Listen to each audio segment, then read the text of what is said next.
Boon out of a curse.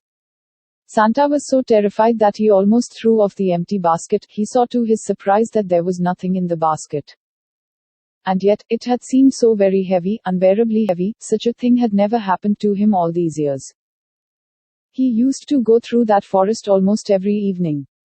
Every day he would start early in the morning from his house, with a basketful of fruits on his head. He would go to the neighboring market, sell off all the fruit by the evening, and return home taking the path through the forest. On that day, as he was walking through the forest with his empty basket on his head, he felt suddenly a heavy weight on his head. At first, Santa thought it to be just his imagination.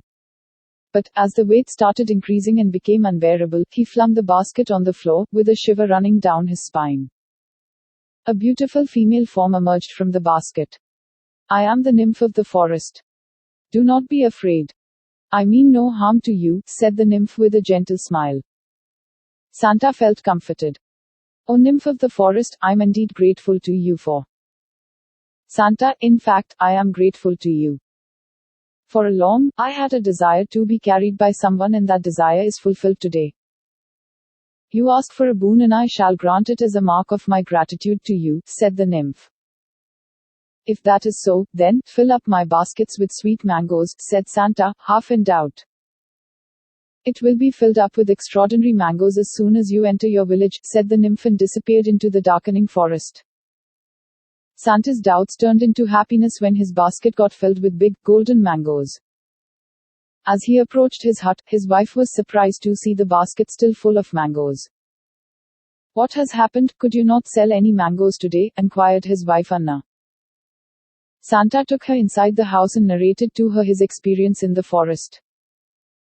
She laughed at his foolishness and said, "What a simpleton you are. You asked the nymph only for mangoes. You should have asked her for some gold so that we could live securely and comfortably for the rest of our days." Santa realized his stupidity and felt a bit annoyed with himself. However, the next day he took the golden mangoes to the market. At first, no one was ready to purchase them. After a while, a rich man was attracted by the beautiful mangoes and he purchased a dozen of them.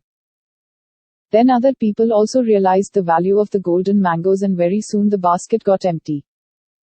That evening Anna was very happy. The next morning, Santa went to the market with his usual, ordinary mangoes and sat under the very tree where he squatted the previous day. People flocked to him, but they got disappointed seeing the ordinary type of mangoes. No one was ready to purchase them, they all wanted the special golden ones. So, that evening, Santa returned to the forest, came to the same spot where he had seen the nymph, and called out, "O nymph of the forest, please reappear before me. Your boon has turned into a curse. I'm doomed." The nymph became visible and gave a patient hearing to Santa's sad story. "All right.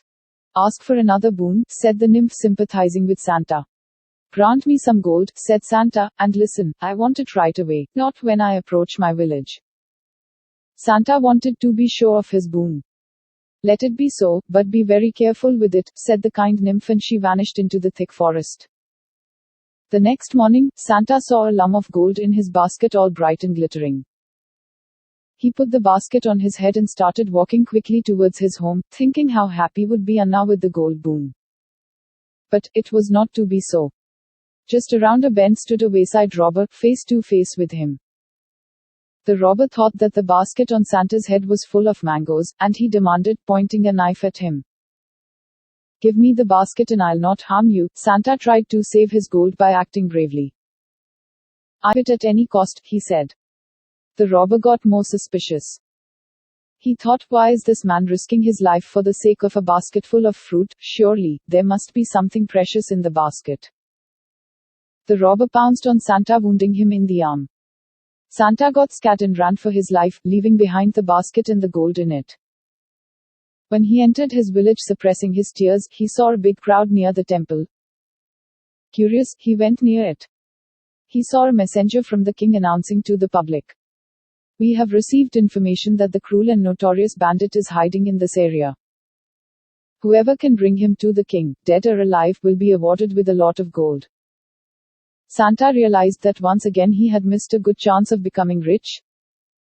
If he had come to know about the announcement just a day before, he would have surely tricked the bandit in the forest, who was sure to have been the one being looked for, and somehow captured him.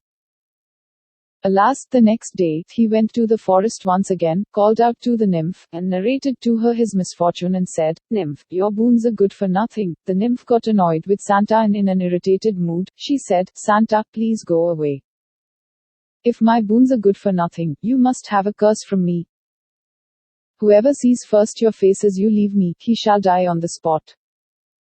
Go away, never again should you come back to me." The nymph of the forest left Santa to his fate and faded out. Santa, sad and downcast, turned towards his village. He felt very angry with the nymph because he had lost also the little earning he was getting by selling fruits.